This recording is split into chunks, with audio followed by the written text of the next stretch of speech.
बिस्मिल्लाहिर्रहमानिर्रहीम अस्सलाम वालेकुम। पंहिंजी मॉर्निंग जे हिकु वधीक स्पेशल एडिशन में अव्हां खे भली कार चऊं था। अव्हां जो पंहिंजो प्रोग्राम आहे पंहिंजी मॉर्निंग। नाज़रीन, ख़ासि तौर ते हीउ जेको प्रोग्राम आहे उहो बि गुज़िरियल कुझु प्रोग्राम्स जो तसलसुल आहे। अॼोके प्रोग्राम में बि असां ख़ासि तौर ते आबादगार भाइरनि जे लाइ ॻाल्हि ॿोल कंदासीं। अॼोके प्रोग्राम में ॻाल्हि ॿोल जे लाइ जिन मुअज़्ज़िज़ महिमाननि खे असां दावत ॾिनी आहे, जेके असांजे स्टूडियो में मौजूदु आहिनि, उन्हनि जो तारफ़ बि असां कराईंदो हलां। शफ़ीक़ुर रहमान साहब आहिनि, हेड आहिनि FFC farm advisory centre Hyderabad जा। फौजी फर्टिलाइज़र कंपनी सां इन्हनि जो ताल्लुक़ आहे। सर, आपको वेलकम कहते हैं शफ़ीक़ुर रहमान साहब। Thank you so much. Thank you sir. उन सां गॾु नाज़रीन बाग अली अबड़ो साहब असांखे जॉइन कयो आहे। उहे आहिनि असिस्टेंट एग्ज़ीक्यूटिव मार्केटिंग जा एग्री सर्विसिस। ख़ासि तौर ते ज़राअत जे हवाले सां जेके बि ख़िदमतूं घुर्बल हूंदियूं आहिनि, जेका रहनुमाई खपे थी, उन्हनि में हिननि जी एक्सपर्टीज़ आहिनि। फौजी फर्टिलाइज़र कंपनी सां हिननि जो बि ताल्लुक़ आहे। बाग अली साहब, अस्सलाम वालेकुम। तव्हांखे वेलकम चऊं था। महिरबानी sir. Thank you so much. हाणे जीअं मूंखे ॿुधायो त फूड सिक्योरिटी जेका आहे उहो हिकिड़ो वॾो चैलेंज बणिजे थी वञे। कणिक जी पैदावार कीअं बहितर बणाइजे ऐं मुल्की मईशत में कणिक जो जेको अहम किरदारु आहे, या असांजो मुल्क जीअं सॼो वेंदो आहे त ज़रई मुल्क आहे, एग्रीकल्चरल लैंड आहे असां वटि, दरिया असां वटि आहिनि, पाणी असां वटि तमामु घणो आहे, त करणु छा खपे, शुरूआत किथां खपे? शफ़ीक़ुर रहमान साहब खां शुरूआत कयूं पिया। शफ़ीक़ुर रहमान साहब, फरमाइएगा बुनियादी चीज़ क्या है इस पूरे अमल में बेहतरी के हवाले से? ज़राअत को बेहतर करने के लिए क्या करना चाहिए? महताब साहब, बुनियादी तौर पर जो किसी भी मुल्क के अमन और इस्तेकाम के लिए जो ग़िज़ाई तहफ़्फ़ुज़ है वो बुनियादी शर्त है। बिल्कुल ठीक। और ग़िज़ाई तहफ़्फ़ुज़ के हिसाब से आप देखें तो हमारी जो मुल्क की, हमारी जो कौम की जो रोज़मर्रा ख़ुराक है वो गंदम है, और तकरीबन जो है 70% से ज़ायद जो हमारा ख़ुराक का ज़रिया है वो गंदम से बिलवास्ता या बिलावास्ता हम हासिल करते हैं। बिल्कुल ठीक। हमारी अगर फ़ीकस खपत अगर सालाना देखी जाए तो हम फ़ीकस 115 किलोग्राम सालाना गंदम इस्तेमाल करते हैं। उस हिसाब से जो ministry of food security and research ने जो तखमीना लगाया है, उसके मुताबिक हमें इस साल 2022-23 के लिए तकरीबन 30.71 मिलियन टन जो है वो गंदम ज़रूरत है। अगर दूसरी साइड में हम देखा जाए तो हमारी जो पैदावार है वो पिछले कई सालों से जो है वो एक जगह पे मुंजमद है, वो ठहरी हुई है, और हम तकरीबन कमोबेश 24 से लेके 27 मिलियन टन तक पैदावार हासिल करते हैं। उसके लिए फिर अब हमें गंदम की दरामद पर इन्हिसार करना पड़ रहा है। ठीक है। और इस दफ़ा भी गवर्नमेंट ऑफ पाकिस्तान जो है वो तकरीबन 2.6 मिलियन टन जो है गंदम बाहर से दरामद कर रही है, और इस पे बहुत ज़्यादा हमारे जो कीमती ज़र मुबादला के ऊपर बोझ है। कमोबेश 375 अरब रुपए की हम गंदम बाहर से दरामद कर रहे हैं, और हमारे एक ज़री मुल्क होने के नाते ये हमारे लिए एक बहुत बड़ा चैलेंज है कि हम अपनी जो मुल्की ज़रूरत है वो हम खुद पैदा करें, और हम वो गंदम की पैदावार में जो है वो खुद कफ़ील हों। अंदाज़ा लगाएं अरबों रुपए का ज़र मुबादला हम बचा सकते हैं अगर बाहर से इंपोर्ट ना करें तो। जी बेशक हम बचा सकते हैं। उसकी वजह कि हमारे यहाँ जो है वैरायटीज़ में काफ़ी पोटेंशियल मौजूद है। उसके बाद जो हमारे जो प्रोग्रेसिव जो हैं, तरक्की याफ्ता काश्तकार हैं, तरक्की पसंद काश्तकार हैं, वो अच्छी पैदावार हासिल कर रहे हैं। तो अब वक्त की ज़रूरत ये है कि हमें गंदम की फ़ी एकड़ पैदावार में इजाफ़ा लाजमी करना चाहिए, क्योंकि अब काश्तशुदा रकबे में इजाफ़ा तो होना नहीं है। तो अब सिर्फ ये कि पर यूनिट एरिया, यानी जो हमारे पास काबिल काश्त रकबा है, उसी से हम फ़ी एकड़ जो है अपनी पैदावार बढ़ाएं, जिससे ना सिर्फ हमारा मुल्क जो है वो खुद कफ़ील हो, बल्कि हमारे काश्तकार की जो है पैदावार के साथ उसकी आमदन में भी इजाफ़ा हो। इसलिए इस वक्त जो है गंदम की पैदावार में इजाफ़ा इंतहाई नागुज़ीर है। बाग अली साहब, अवां जो एक्सपर्टीज़ पर इन ई तरफ़ आहिनि न, त थोरो आबादगार भाइरनि खे अवां ॿुधायो त कणिक जी जेका खोट आहे उहो चैलेंज कीअं पूरो करे सघिजे थो, ऐं कणिक जी बहितर पैदावार हासिल करण जे लाइ कहिड़ा अमल आहिनि जिन खे इख़्तियार करणु खपे? जी बिल्कुलु मेहता साहब, कुझु अमल त आहिनि जंहिं ते जेकॾहिं आबादगार पंहिंजी भरपूर पैदावार या मुनाफ़ा बख़्श पैदावार हासिलु करणु चाहे थो त उनखे इन्हनि अमलनि ते गौर फ़िक्र करणो पवंदो, जंहिंमें सभ खां पहिरियों आहे त ज़मीन जी तयारी, जंहिंमें ज़मीन खे तयारु हुनखे करिणो आहे जीअं ज़मीन हुनजी बुरबुरी नरम ऐं प्लस में घणो न ॻोड़ो न थिए। ठीकु आहे। ॿिए नंबर ते आहे तस्दीक़ शुदा हिकु ॿिज जी चूंड। टे नंबर ते आहे त वक़्त सिर उन ॿिज जी पोखाई, माना फसल जी पोखाई। चौथों नंबर आहे त उन में पोखाई थियण खां पोइ आबपाशी, माना पाणीअ जो मुनासिबु इस्तेमालु, न घणो अचे न थोरो अचे, पाणी मुनासिबु जेतिरी कणिक खे ज़रूरत आहे। पंजो नंबर जेको आहे उहो आहे त गंदगाह ते ज़ाब्तो रखणु, वक़्त सर गंदगाह ते ज़ाब्तो। बिल्कुलु ठीकु। छो त गंदगाह उन कणिक सां हर शइ में सिधा थो थिए, इहो बि इम्पोर्टेंट आहे, भाण में, रोशनी में, पाणी में। ऐं सभ खां जेको अहम आहे किरदारु उहो आहे मुतवाज़न भाण जो इस्तेमालु, जंहिंखे बाज़ ज़मींदार जेको आहे उहो मतिलबु त गौर फिकर घटि कंदो आहे, बैलेंस हुजे, बैलेंस यूज़ ऑफ फर्टिलाइज़र, भाण जो मुतवाज़न इस्तेमाल खे हो पंहिंजो यकीनी बणाए। ज़बरदस्त, मुख़्तसर टाइम में अहम शयूं जेके उहे भाण जे हवाले सां ॿुधायूं। शफ़ीक साहब, गंदम की फसल के हवाले से खादों की उस पर ज़रूरियात पे बात कर रहे हैं। एक तो मुतवाज़न खाद होनी चाहिए, फिर तस्दीक शुदा खाद जो होनी चाहिए, बीज भी होनी चाहिए। बाग अली साहब ने मुझे ये बताया कौन कौन सी खादों की ज़रूरत होती है गंदम की पैदावार के लिए ख़ास तौर पर। मतलब भाई अच्छा सवाल है। बुनियादी तौर पर जो गंदम की फसल है उसको 16 खुराकी अज्जा की ज़रूरत होती है, 16 खुराकें चाहिए उसको। जिस तरह हम जानदार हैं, ये फसल जो है वह पौधे भी ये भी जानदार हैं, इनको भी अपनी बढ़ोतरी के लिए खुराक चाहिए। गंदम को 16 तरह की ग़िज़ा चाहिए होती है, 16 तरह की ग़िज़ा चाहिए। उन 16 में से जो हमारी ज़मीनें हैं, पाकिस्तान की ज़मीनें हैं, सिंध की ज़मीनें हैं, उसमें से जो 5 ग़िज़ाई अज्जा हैं उनकी कमी वाक़ई हो चुकी है। उन 16 में वैसे तो कार्बन, हाइड्रोजन, ऑक्सीजन है जो हवा पानी से मुफ्त मिल जाती हैं। फिर ये जो 3 हैं जो खुराक जो ज़्यादा मकदार में चाहिए उनको हम अज्जाए कबीरा कहते हैं। नाइट्रोजन, फास्फोरस और पोटाश, ये 3 अज्जा हैं। ये अज्जाए कबीरा इसलिए कहते हैं कि इनको ज़्यादा मकदार में चाहिए, ज़्यादा मकदार में डालना पड़ता है क्योंकि इनकी ज़मीन में ज़रूरत ज़्यादा है, फसल की ज़रूरत ज़्यादा है। इसके बाद फिर 3 सानवी अज्जा होते हैं, कैल्शियम, मैग्नीशियम, सल्फ़र है, वो हमारी ज़मीनों में उनकी कमी नहीं है, वो पूरे हैं और मिल जाते हैं वो फसल को। फिर जो है वो 7 जो हैं वो अज्जाए सगीरा हैं। उनमें से जो 2 हैं यानी जिंक और बोरान, ये भी हमारी ज़मीनों में कम हो चुके हैं।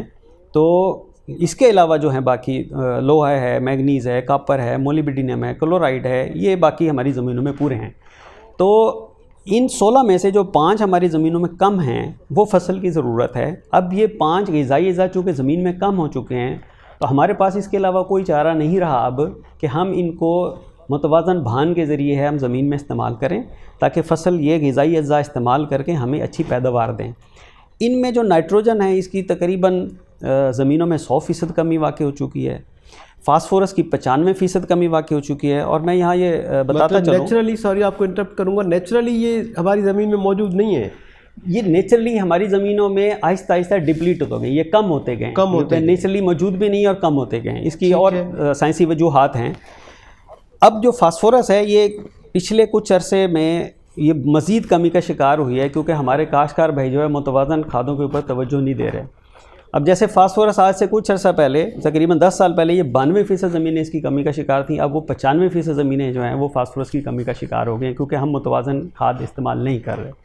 इसी तरह पोटाश है, पोटाश वाली बहन जो है वो तकरीबन 50% ज़मीनें जो हैं वो पोटाश की कमी का शिकार हैं।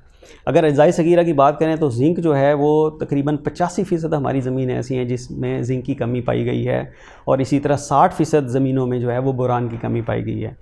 अब ये जो 5 खुराकी अज्जा जो कम हैं ये हम मुख्तलिफ भानों से पूरी करते हैं, जिनमें नाइट्रोजन जो है वो हम यूरिया भान से पूरी करते हैं, फसल की ज़रूरत पूरी करते हैं, हम अपनी ज़मीन में डालते हैं। फास्फोरस जो है हम DAP वाली खाद से हम पूरी करते हैं। पोटाश के लिए हम 2 ज़राए हमारे पास मौजूद हैं, दस्तयाब हैं, जो SOP और MOP है। इसके अलावा जो अज्जाए सगीरा में जिंक जो है वो जिंक सल्फेट जो है वो दस्तयाब है और जो बोरान है वो बोरेक्स की शक्ल में जो है हम ज़मीन में डालते हैं, जो पौधे हासिल करके हमें बेहतर पैदावार जो है हमें देते हैं। तो ये अगर 5 जो भान हैं यानी यूरिया, DAP, SOP या MOP और उसके साथ जो अज्जाए सगीरा, जिंक और बोरान, अगर ये हम मुकर्रर करदा मकदार में डालेंगे तो ये फिर मुतवाज़न खादों का इस्तेमाल कहलाता है और उससे फिर हमारी जो है फसल जो है भरपूर पैदावार जो है हमें देती है। बहुत ज़बरदस्त बैलेंस खाद की बात की बाग अली साहब ने, उस पर आपने फिर तफसीलन में बताया कि किस तरह होना चाहिए। बाग अली साहब अवां अचूं था सर, शफ़ीक़ुर रहमान साहब जो इहो चवनि त असांजी ज़मीन में बुनियादी तौर ते जेके शयूं हुजणु खपनि उहे आहिस्ता आहिस्ता मौसमियाती तब्दीली चऊं, सिम कलर चऊं या बरसाती बोड जो पाणी बीठल हुजण जे करे ज़मीन उहा नाहे रही नेचुरली जेतिरी स्ट्रॉन्ग हुजणु खपे। भाण जो इस्तेमालु तमामु ज़रूरी आहे ऐं बहितर भाण जे इस्तेमाल ते बि ॻाल्हायोसीं। भाण खे इस्तेमालु कीअं करणु खपे ऐं भाण जेको आहे उहो केतिरी मिक़दार में इस्तेमालु थिए, जीअं मां चयो त बैलेंस हुजणु खपे, इहो बैलेंस हुजणु बि तमामु घणो ज़रूरी आहे। जी मेहताब साहब, मिक़दार जे हवाले सां जेकॾहिं ॻाल्हाइजे त मिक़दार में सभ खां पहिरियों सुवाल इहो थो अचे त ज़मींदार खे पंहिंजे फसल जी पोखाई खां तक़रीबन 1 महीनो अॻु जेको आहे पंहिंजे ज़मीन जी चकास करणु घुरिजे। उन जे लाइ FFC जी जेकी जदीद ज़रई लेबॉरेटरीज़ आहिनि उन्हनि मां उहो नुमाइंदनि सां राब्तो करे ऐं पंहिंजी ज़मीन जी चकास कराए त जीअं उन्हनि खे हिकु वाज़े तौर ते ख़बर पए त उन्हनि जी ज़मीन में कहिड़े भाण जी केतिरी कमी आहे ऐं उहा कीअं पूरा उन भाण जे सां करे सघूं था। त उन जे लाइ ज़रूरी आहे त ज़मीन जी चकास पंहिंजी ज़रूरु कराइनि। बाज़ औक़ात जेकॾहिं को ज़मीनदार पंहिंजी ज़मीन जी चकास न बि कराए सघियो आहे त उन जे लाइ इहो आहे त तहक़ीक़ाती इदारनि हिकु मुनाफ़ा बख़्श पैदावार फ़ी एकड़ मां वठण जे लाइ उन्हनि हिकु तजवीज़ करदा हिकु मिक़दार ॾिनो आहे भाणनि जो, जंहिंमें 46 किलोग्राम असांजो फास्फोरस आहे ऐं 64 किलोग्राम असांजो नाइट्रोजन आहे ऐं उन में 25 किलोग्राम असांजो पोटाश आहे, जेको तव्हांजो पूरा थो थिए 2 बोरियूं DAP सां। फास्फोरस 46 किलो तव्हांजो 2 बोरियूं DAP सां, जंहिंमें तव्हां 2 बोरियूं DAP ॾींदो 46 किलोग्राम तव्हांजो पूरो थींदो ऐं 25 किलो जेको पोटाश आहे उहो तव्हांजो पूरो थींदो 1 बोरी पोटाश सां। ऐं छो त DAP जेॾी महिल तव्हां 2 बोरी इस्तेमालु कंदो त उन मां अॻु में तव्हांखे 18 किलो नाइट्रोजन जेकी आहे उहा ॿूटे के फसल खे तव्हां ॾियो पिया, त बक़ाया जेको 64 किलो मां 18 किलो कढो त बक़ाया 2 बोरियूं यूरिया जेको तव्हां ॾींदो त उन में तव्हांजो बक़ाया जेको आहे मिक़दार उहो पूरो थींदो। ज़बरदस्त। उन खां पोइ बाद में जीअं अज़ा सगीरा 2 जुज़ा आहिनि जंहिंमें 7.5 किलोग्राम जेको आहे उहो सोना ज़िंक ऐं प्लस में 3 किलोग्राम जेको आहे सोना बोरान जो इस्तेमालु बि तमामु ज़रूरी आहे मिक़दार जे हवाले सां। त बाज़ औक़ात ज़मींदार जेके आहिनि उहे इस्तेमालु त कंदा आहिनि पर उहो 1 बोरी छो त बोरी त इस्तेमालु कनि पिया पर उन जेको आहे भाण में जेको जुज़ो मौजूदु आहे जीअं जी ॻाल्हि कयूं जेकॾहिं फास्फोरस जी त उहो 1 बोरी DAP ॾेई करे उहो सम्झंदा आहिनि त असां फसल जी जेकी घुर्ज आहे 46 किलो सां उहा पूरी कई आहे, पर उहा न थी आहे पूरी। 1 बोरी DAP ॾियण सां मतिलबु हुननि 23 किलो फास्फोरस एकड़ खे ॾिनो आहे, पर भरपूर ऐं मुनाफ़ा बख़्श पैदावार खणण जे लाइ घटि में घटि हुनखे 46 किलो फास्फोरस खपे, जेको 2 बोरियूं DAP ॾियण सां ई पूरो थींदो। त जंहिं ज़मीनदार 1 बोरी DAP ॾिनी आहे, बक़ाया जेकी 1 बोरी DAP आहे उहा वक़्त सां ॾिए ऐं पंहिंजे फसल जी बहितर पैदावार खणी सघे। ऐं थोरो बि जेकॾहिं बैलेंस आउट थी वियो त पोइ उहा घुर्बल अव्हांखे रिज़ल्ट न मिली सघंदो, जेकॾहिं जेका फार्मूला मां ॿुधायो आहे शेयर कयो आहे आबादकार भाइरनि जे लाइ। बिल्कुलु, छो त ॾिसो घुर्ज मुताबिक़ जेकॾहिं तव्हां हुनखे खुराक ॾींदो त ॿूटो उहो खुराक पाण रखंदो न, उहो वापसि तव्हांखे पैदावार जी सूरत में वापसि तव्हांखे मोटाए ॾींदो। त बजाए उनखे उहा खुराक घटाइण जे असां उहा खुराक हुनजी पूरी कयूं त असांखे वापसि उहो मिक़दार जेके असां हुन मां उमेदु रखूं पिया त असांखे 50 खां मथे पैदावार मिले, 50 मण खां मथे, त उहो बिल्कुलु तव्हांखे उन सूरत में पैदावार जी सूरत में वापसि। मिसाल इन जो खणी असां पंहिंजे हवाले सां ॾियूं त असांजे जिस्म में कंहिं शइ जी खोट हूंदी आहे त पोइ डॉक्टर जेको डाइट प्लान ॾींदा आहिनि उन डाइट प्लान खां या वरी जेका दवा जो मिक़दार हूंदो आहे उन दवा खे हेठि मथे तव्हां करे छॾियो त पोइ वरी उहो घुर्बल रिज़ल्ट न मिलंदो। बिल्कुलु ठीकु आहे, ज़बरदस्त। बाग़ अली साहब, शफ़ीक़ुर रहमान साहब खां कुझु पुछूं वरी अवां अचूं था, ॾाढो तफ़सीलीअ मां सम्झायो पिया। आबादगार भाइर ख़ासि तौर ते ध्यानु ॾियनि ऐं तमामु अहम ॻाल्हियूं जेके आहिनि उहे थियनि पियूं अव्हांजे कणिक जी फसल खे बेहतर खां बहितरीन बनाने के लिए। शफीकुर रहमान साहब, खाद पे बात चल रही है। मार्केट के अंदर मुख्तलिफ फास्फोरसी खादें दस्तियाब हैं, जिस तरह पहले बाग़ अली साहब ने भी बात की, आपने भी बात की, तस्दीक शुदा खाद का होना इंतहाई ज़रूरी है। ठीक है, कौन कौन सी बातों का ख्याल रखना चाहिए फास्फोरसी खाद के इंतखाब में, ये भी आबादगार भाइयों के लिए बहुत इंपॉर्टेंट चीज़ होगी। जी मेहताब साहब, काश्तकार भाई, आबादगार भाई जब मार्केट में धान ख़रीदने जाते हैं तो इसकी बहुत ज़्यादा अहमियत है कि वो वाली धान ख़रीद के लाएं जो ज़मीन में जिसकी ज़रूरत है और फसल को दरकार है, तभी वो जो है हमें बेहतर पैदावार दे सकती है। दूसरी बात ये है कि जो भी मार्केट में बोरियां दस्तयाब होती हैं वो सारी की तकरीबन 50 किलोग्राम जो है वज़न में वो दस्तयाब होती हैं, लेकिन अगर बोरी के ऊपर हम उसके जो कीमियाई अज्जा हैं उनको पढ़ा जाए तो वो मुख्तलिफ होते हैं। तो जैसे बाग़ अली साहब ने अभी बताया है कि जो 2 बोरी DAP की जगह पे अगर 1 बोरी DAP इस्तेमाल करते हैं तो वो 50 मन से बेहतर पैदावार हासिल नहीं कर सकते, अच्छी पैदावार हासिल नहीं कर सकते। बिल्कुल ठीक, क्योंकि बुनियादी तौर पर जो है वो 46 किलोग्राम फास्फोरस पूरी करनी है। वो जब तक बोरी के ऊपर वो उनको पढ़ेंगे नहीं कि उसमें कितने किलोग्राम जो है खालिस जो है खुराक उसमें मौजूद है, तो उस वक्त तक वो जो है ज़रूरत पूरी हमारी नहीं होगी। उसके अलावा फिर आबादगार भाई को इस चीज़ की भी जांच होनी चाहिए कि वो जो उसमें कीमियाई जुज़ है, जो खुराक है, वो उसको फ़ी किलोग्राम कितने रुपए का पड़ रहा है, उसका तखमीना उसको लगाना चाहिए। और फिर सबसे अहम बात यह है कि जो उसकी जेब पर कम असर पड़े और जो सस्ता ज़रिया हो वो वाली धान जो है वो उसको इस्तेमाल करनी चाहिए, तो इन असूलों पे जो है वो आबादगार भाई अमल करके जो है वो अच्छी भान जो है मार्केट से वो ख़रीद करके वो इस्तेमाल कर सकते हैं। अलबत्ता ये है कि फास्फोरसी खादों में जो है वो सबसे ज़्यादा जो दुनिया में इस्तेमाल होती है वो DAP वाली भान इस्तेमाल होती है, और नाइट्रोजन में जो है वो यूरिया वाली भान जो है वो पूरी दुनिया में सबसे ज़्यादा इस्तेमाल होती है। बागली साहब, कणक जो ॾींहुं ॿुधायो त सीज़न हले थो पियो ऐं बुनियादी जुज़ भी आहे कणक जी बहितर पैदावार हासिल करण जे लाइ DAP ते पाण ॻाल्हायूं था जेकॾहिं त DAP जी अहमियत केतिरी आहे, ऐं जेकॾहिं DAP घटि ॾिजे थो कणक जे फसल खे त पोइ इन जो केतिरो असरु पवंदो, नुक़सानु केतिरो थींदो? जी बिल्कुलु सर, असल में छा आहे त जेको DAP भाण आहे उहो उन जो तमामु वाज़े ऐं नज़र ईंदड़ जेको आहे उहो किरदारु आहे कणक में ख़ासि तौर ते। त जेकॾहिं कणक जे दाणे जी ॻाल्हि कजे त कणक जे दाणे में वज़न पैदा कराइण DAP जो कमु हूंदो आहे, ऐं उन कणक जे दाणे में जेकॾहिं मिक़दारु ॾिसिजे त 60 खां 65% जेको आहे मिक़दारु उहो फास्फोरस जो हूंदो आहे जेको उन में वज़न पैदा कंदो आहे। त ज़मींदारनि खे इन शइ ते गौर फ़िक्र करे ऐं DAP जो इस्तेमालु करणु खपे, छो त जंहिं ज़मींदार माना दाणे में जेकॾहिं 60 खां 65% उन में वज़न कराइणो आहे त DAP जी 2 बोरियुनि खे इस्तेमालु करण खे हुननि खे यकीनी बनाइणो आहे, छो त DAP जी 2 बोरी माई तव्हांखे 60 खां 65% जेको आहे उहो दाणे में वज़न मिलंदो। त जंहिं ज़मींदार DAP जूं 2 बोरियूं इस्तेमालु कयूं आहिनि, उन जो मक़सदु इहो आहे त हुन पंहिंजी कणक जी पैदावार खे मुनाफ़ा बख़्श बनाइण जे लाइ यकीनी हिकिड़ो क़दम कयो आहे। ज़बरदस्त। ऐं जेकॾहिं ॻाल्हि कजे हुन जे किरदार जी त फास्फोरस जा तमामु अहम किरदार आहिनि कणक जे फसल में। नंबर 1 आहे हुनजो इहो आहे त ॿूटे जो पाड़ वधाइणु, जेको ईअं सम्झो त बुनियादु आहे ॿूटे जो। जेकॾहिं पुछो त ॿूटो हर पंहिंजो जेको आहे सहारो मथे बीहण वारो उहो बि पाड़ जे ज़रिए वठंदो आहे, पाणी खाद खुराक बि पाड़ जे ज़रिए खणंदो आहे। त पाड़ जेकॾहिं ॿूटे जी मज़बूत हूंदी ईअं सम्झो तव्हांजो ॿूटो सिहतमंद हूंदो। ॿियो जेको कमु आहे उहो हुनजो उहो कणक जो झाड़ ठाराइणो, मतिलबु छटरो हणाइणो कणक खे।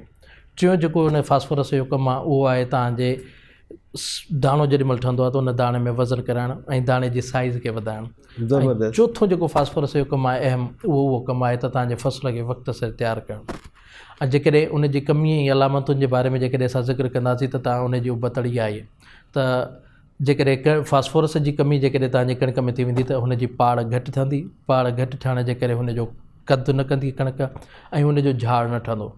झाड़ न ठहंदो त घणे में घणा संग न ठहंदा, संग बि न ठहंदा त तव्हांजो हुन में दाणो बि घटि ठहंदो, दाणे में वज़न बि घटि थींदो, जंहिंजो तव्हांजो वञी असरु पवंदो आख़िर में पैदावार ते, त तव्हांजी पैदावार बि घटि ईंदी। त बहितर ऐं मुनाफ़ा बख़्श पैदावार खणण जे लाइ आबादगारनि खे ज़हन में रखणु खपे त 2 बोरियूं DAP मतिलबु 60 खां 65% जेको आहे उहो दाणे में वज़न कराइणो आहे फास्फोरस जे ज़रिए, उनखे यकीनी बनाइणु। बिल्कुलु इंतिहाई अहम ॻाल्हि कई बागली साहब त DAP भाण जी तमामु घणी ज़रूरत आहे। नाज़रीन जेकॾहिं तव्हां आबादगार भाइर ॿुधनि पिया ऐं कणक जे फसल खे बहितर खां बहितरीन करणु चाहे पिया त हिकु त DAP भाण 2 बोरियूं जो लॻभॻि जेको आहे उहो लॻणु तमामु घणो ज़रूरी आहे। बागली साहब खां ई पुछूं था त जेकॾहिं कंहिं बि सबब जे करे आबादगार भाइरनि वटि उहो DAP भाण न पहुची सघियो या न ॾेई सघिया या वक़्तु गुज़री वियो, जेकॾहिं DAP भाण न ॾेई सघिया आहिनि त पोइ केतिरे वक़्त में केतिरो भाण उहे बाद में ॾेई सघनि था, इन्हनि जी अहमियत केतिरी आहे, इन ते कंट्रोल वरी कीअं कनि? बिल्कुलु तमामु बहितरीनु सवाल तव्हां इहो कयो। त असल में वजूहत इहा आहिनि त जीअं असां ज़िक्र करे चुका आहियूं त फास्फोरस जो DAP जेको आहे उहो तमामु इंतिहाई ज़रूरी भाण आहे। त उनखे बहितर त इहो ई आहे त तव्हां जेको टोटल मिक़दारु आहे हुनजो जेकॾहिं 2 बोरी DAP था चओ त तव्हां हुनखे तर में ॾेई छॾियो या पोखाई वक़्तु मतिलबु ॾेई छॾियो। त बाज़ारि जेकॾहिं को ज़मींदार आहे जेको 1 बोरी ॾिनी आहे ऐं ॿी बक़ाया बोरी न ॾेई सघियो आहे, या वरी अहिड़ो को ज़मींदार जे हाणे पोखाई कई आहे उन पहिरीं पाणी ते हुन पोखाई वक़्तु हुनखे जेकॾहिं न ॾिनो आहे त उहो बेशक ॾेई सघे थो, छो त कणक जे फसल जी पाड़ गहरी न हूंदी आहे, उहा सरफेस ते ई फैलबी आहे ऐं उहा तक़रीबन लगातार परे ॿिए पाणीअ ताईं उहो पंहिंजो जेको आहे खाद खुराक खणंदी रहंदी आहे। त ज़मींदारनि खे घुरिजे त हुनखे जेकॾहिं जिन तर में ॾिनी आहे त पहिरें पाणीअ ते 1 बोरी DAP, जंहिं 1 तर में ॾिनी आहे, जंहिं न ॾिनी आहे त 2 बोरियूं DAP जेके आहिनि उहे तव्हां पहिरें पाणीअ ते मतिलबु जीअं झाड़ ठाहिण वारे महिल ते 2 बोरियूं DAP जो छटो कयो, या वरी जेको आहे फर्टिगेशन मतिलबु तव्हां ड्रम में ॻारे करे ॿूटे खे मुहैया कयो त ॿूटो हुन मां उहा खणी वठंदो पाणी। ॾाढो तफ़सीली ॿुधायो था आबादगार भाइरनि जे लाइ। शफ़ीकुर रहमान साहब की तरफ जाते हैं। शफीक साहब, आजकल हर तरफ महंगाई जैसे आप देख रहे हैं ना, रोज़ बरोज़ बढ़ती ही जा रही है। इस हवाले से आबादगार भी बहुत परेशान है। ग़िज़ाइयत की किल्लत जो है उसका अहम जो फैक्टर है वो भी ज़ाहिर सी बात है महंगाई, इन्फ्लेशन। अब जो महंगी खादें हैं मार्केट के अंदर, उन महंगी खादों से भरपूर इस्तिफ़ादा किस तरह हासिल किया जाए, ये भी आबादगार भाइयों के लिए बहुत अहम मशवरा होगा।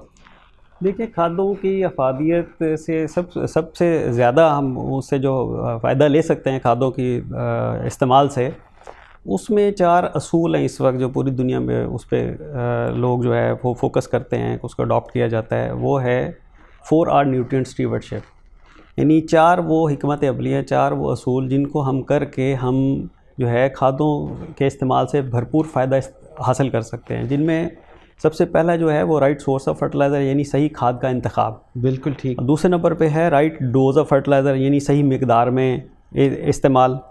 तीसरे नंबर पे है कि राइट टाइम ऑफ एप्लीकेशन, कि जो फसल के जो नाजुक मराइल हैं, जिस तरह अभी बाग अली साहब ने कहा कि गंदम की जो पैदावार है उसमें जो झाड़ बनाने वाला मरला है उसका तकरीबन कामयाबी में 75% किरदार है, उसकी पैदावार में 75% किरदार सिर्फ झाड़ के मरले की कामयाबी का है।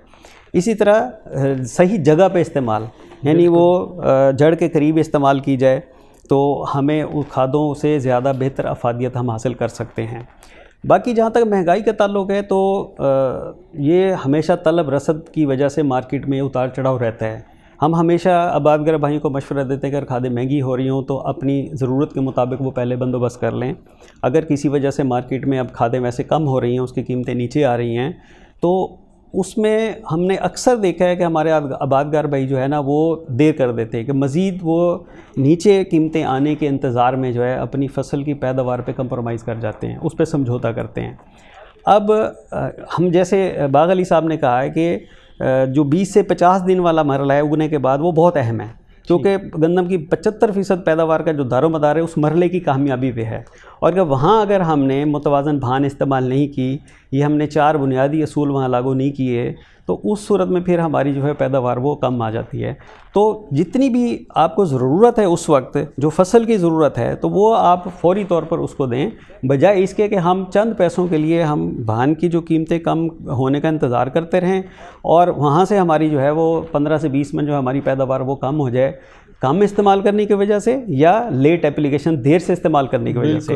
तो हमें जो है वो जो इन 4 असूलों के मुताबिक हमें सही वक्त पे जो है वो इस्तेमाल करनी चाहिए, सही मिकदार में इस्तेमाल करनी चाहिए, सही खाद का इंतखाब किया जाए जो मैं पहले बयान कर चुका हूँ, और सही जगह पे इस्तेमाल किया जाए, तो हम जो है वो इनसे भरपूर फ़ायदा हासिल कर सकते हैं। एक तरफ से फ़ायदा हासिल करने के चक्कर में दूसरी तरफ से नुकसान होने का अंदेशा बहुत ज़्यादा है। जी जी बिल्कुल ऐसे। अच्छा, DAP के हवाले से बात चल रही है, तो DAP में वो कौन सी खुसूसियात हैं जो तमाम तर फसलों, ख़ास तौर पर गंदम के लिए DAP को मेन खाद के तौर पर जो है वो देती हैं, तरजीह दी जाती है इसको? जी बिल्कुल। असल में जो है बेसिकली तो फसल की ज़रूरत तो फास्फोरस है, ठीक है, तो फास्फोरस का जो ज़रिया है वो DAP वाली भान है। इसके अलावा और भी ज़राए हैं, लेकिन पहली बात तो ये है कि ये 2 ताकतवर तेज़ाबों के रिएक्शन से बनती है, सल्फ्यूरिक एसिड और फास्फोरिक एसिड से। तो ज़मीन में जाके जब इसका जो केमियाई रिएक्शन होता है इसका, तो इसका जो हतमी जो ज़मीन पे असर होता है वो सबसे ज़्यादा तेज़ाबी होता है। जितनी भी फास्फोरसी खादें हैं उनमें से सबसे ज़्यादा तेज़ाबी असर रखने वाली जो है वो भान जो है वो DAP वाली भान है। फिर इसका फार्मूला जो है वो भी फसल के लिए बहुत मुनासिब है, क्योंकि शुरू के मरहले में जो है जैसे बागली साहब ने भी बताया कि वो पाड़ की इजाफे में जो है उसका बड़ा किरदार है और दाने की बढ़ोतरी में उसका किरदार है। तो शुरू में नाइट्रोजन की ज़रूरत कम होती है, तो इसमें 18% जो है नाइट्रोजन है, 46% इसमें जो है वो फास्फोरस है।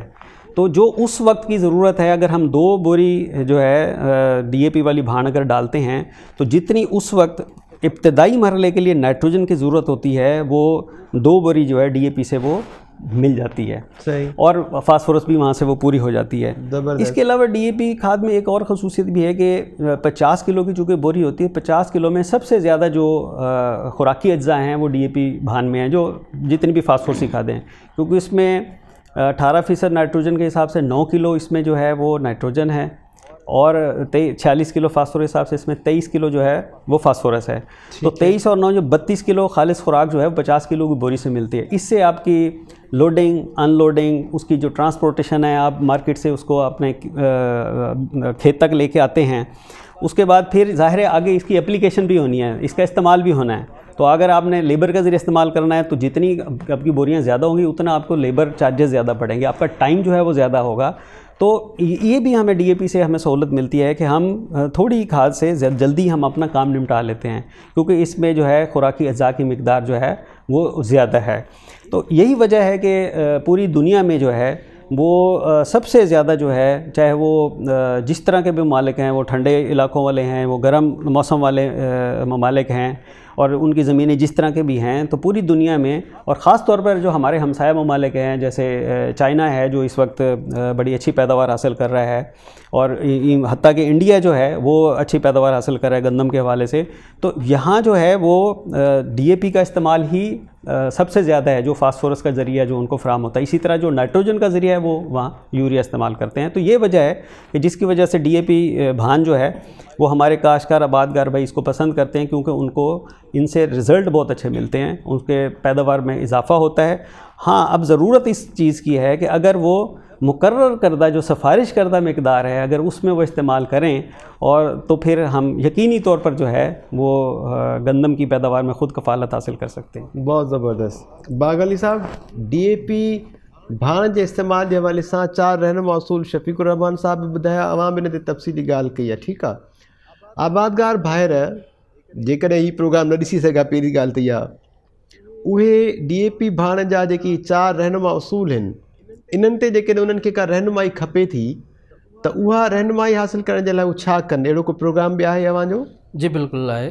असांजी तक़रीबन फ़ौजी फर्टिलाइज़र कंपनी जेकी आहे उहा आबादगार जे ज़रई ख़िदमात जे लाइ तक़रीबन काफ़ी सहूलतूं मुहैया कयूं आहिनि, जिन मां कुझु सहूलतुनि जा जेके मां नाला खणा पियो ऐं तमामु फ़ाइदेमंद आहिनि उहे ज़मींदार जे लाइ। सभु खां मथे जेकी आहे परे सहूलत आहे उहा आहे हेल्पलाइन नंबर, जंहिंमें असांजो FFC जे तरफ़ां हिकिड़ो नुमाइंदो रखियलु हूंदो आहे हेड ऑफिस में। उहो हुते वेठो हूंदो आहे। जेॾी महिल बि कंहिं ज़मींदार खे पंहिंजी बनी ते वञे थो, उनखे जेकॾहिं कंहिं हेल्प जी ज़रूरत आहे, मदद जी ज़रूरत आहे, त फ़सुल में का बीमारी लॻी आहे, उनखे उन शइ जी ख़बर न आहे, त उहो उन वक़्तु ई असांजो हिकिड़ो हेल्पलाइन नंबर आहे, जंहिंखे मां हिकिड़ो दफ़ो रिपीट कंदुसि त 800000332।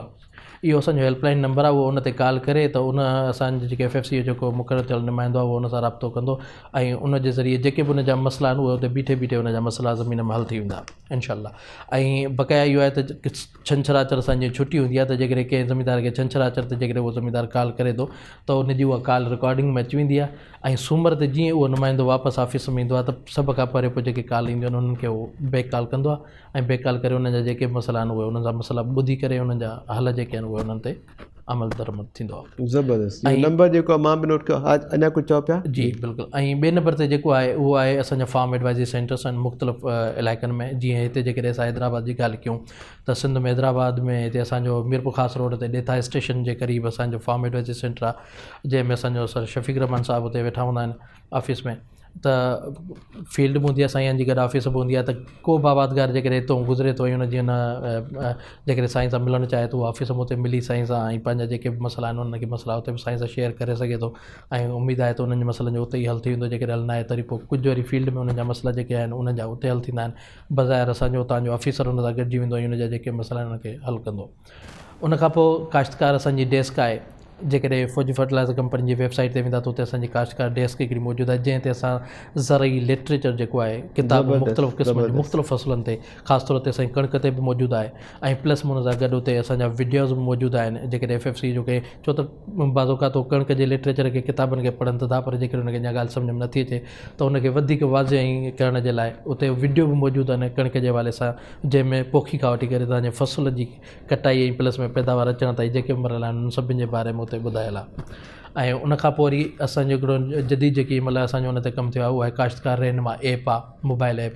जेकॾहिं को ज़मींदार ॿाहिरि नथो निकिरी सघे, कंहिंसां राब्ते में नथो अची सघे त उन वटि हिकिड़ी एंड्रॉइड जेकॾहिं मोबाइल आहे त गूगल प्ले स्टोर ते वञी करे उहा एंड्रॉइड मोबाइल जे ज़रिए उहो पंहिंजी उहा ऐप डाउनलोड करे, जेकॾहिं उन ज़मींदार हुन में खोलींदो, हुनखे रजिस्टर कंदो, हुनखे खोलींदो, हुन में ऑप्शन अची वेंदा। जेकॾहिं इन ज़मींदार पंहिंजी ज़मीन जी के FFC जे मतिलबु कंहिं ऑफिसर जे थ्रू ॻाल्हि चकास कराई आहे त उनजे मथां लिखिजी ईंदो माए रिज़ल्ट, उहो पंहिंजी ज़मीन जी चकास जेकी थियल अथसि उहा बि रिज़ल्ट उते बि वेही करे चेक करे सघे थो।